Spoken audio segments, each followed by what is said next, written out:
खबरता तक के छात्र दर्शकों, विगत दिन आपने हिंदी व्याकरण पाठमाला के अंतर्गत समुच्चय बोधक, संबंध बोधक और विस्मयादि बोधक शब्दों का अध्ययन किया और इसमें आपने जाना कि समुच्चय बोधक वे शब्द हैं जो एक से अधिक शब्दों या वाक्यों को जोड़ते हैं। संबंध बोधक शब्द वैसे शब्द हैं जो किसी वाक्य में प्रयुक्त संज्ञा या सर्वनाम के बाद आकर उसका संबंध वाक्य के अन्य शब्दों के साथ जोड़ते हैं। और विस्मयादि बोधक वे शब्द होते हैं जो लोगों की हठात उत्पन्न भावना को व्यक्त करते हैं। आज आप हिंदी शब्द निर्माण की बात जानेंगे। वैसे तो हिंदी के अंतर्गत तत्सम, तद्भव, देशज और विशेषज के रूप में एक बड़ा शब्दकोश, समृद्ध शब्दकोश हिंदी भाषा के पास उपलब्ध है, लेकिन उसके बावजूद वाक्यों की रोचकता, लालित और सुगम प्रवाह के दृष्टिकोण से कई बार नए शब्दों का निर्माण भी किया जाता है। शब्दों के निर्माण की दो प्रक्रिया है। एक प्रक्रिया के अंतर्गत राजभाषा विभाग नए नए शब्दों का चयन करता है, नए नए शब्दों का निर्माण करता है। यद्यपि उसके द्वारा निर्मित कई शब्द आम बोलचाल की भाषा में व्यवहृत नहीं होते हैं और कई शब्द व्यवहार में लाए भी जाते हैं।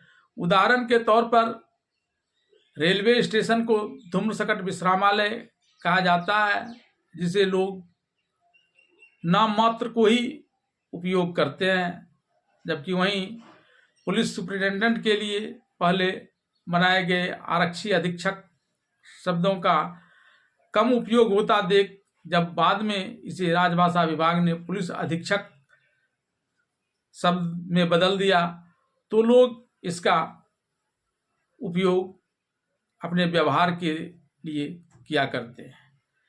एक दूसरी प्रथा जो नए शब्द निर्माण की है वह प्रत्यय और उपसर्ग के माध्यम से है। हम किसी शब्द के पूर्व में या उसके बाद दोनों स्थिति में शब्द या शब्दांश जोड़कर नए शब्दों की रचना करते हैं। जब शब्द या शब्दांश को किसी शब्द के प्रारंभ में जोड़ा जाता है तो वह उपसर्ग कहलाता है, और जब यही शब्द या शब्दांश किसी शब्द के अंत में जोड़ा जाता है तो यह प्रत्यय कहलाता है। अर्थात उपसर्ग वह शब्द या शब्दांश है जो किसी शब्द के पहले आकर उसके अर्थ को बदलता है। हिंदी में उपसर्ग तीन प्रकार के होते हैं: संस्कृत के उपसर्ग, हिंदी के उपसर्ग और विदेशज के रूप में अरबी फारसी के उपसर्ग। बात संस्कृत के उपसर्ग की जाए तो इसका एक व्यापक भंडार है, जिसमें अ उपसर्ग के रूप में जो शब्द बनते हैं वे हैं अचल, अविनाशी, अविलंब आदि।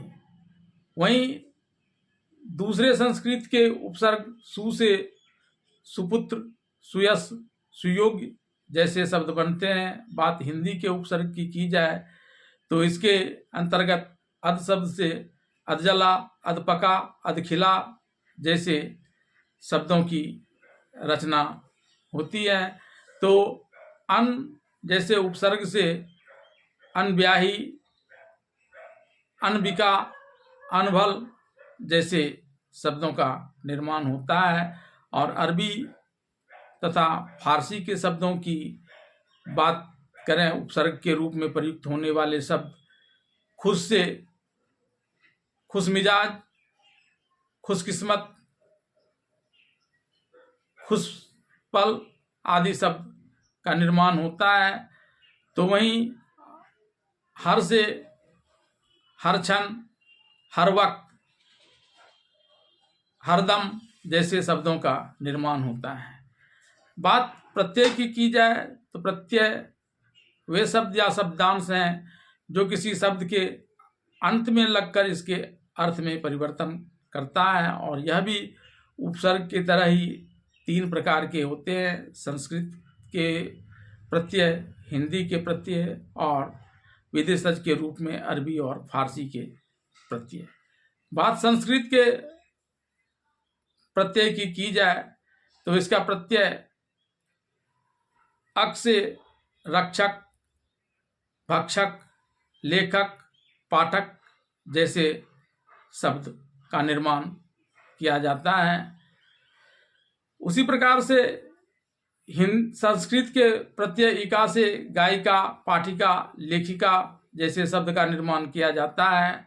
और जहाँ तक बात हिंदी की प्रत्यय की है तो इसके प्रत्यय आनी से देवरानी, जेठानी, राजरानी जैसे शब्दों का निर्माण होता है। तो नी प्रत्यय से शेरनी, मोरनी, भीलनी, गृहिणी जैसे शब्दों का निर्माण होता है। इसी प्रकार से अरबी और फारसी के शब्दों में खाना शब्द का जब हम प्रत्येक रूप में व्यवहार करते हैं तो इससे दवा खाना, दौलत खाना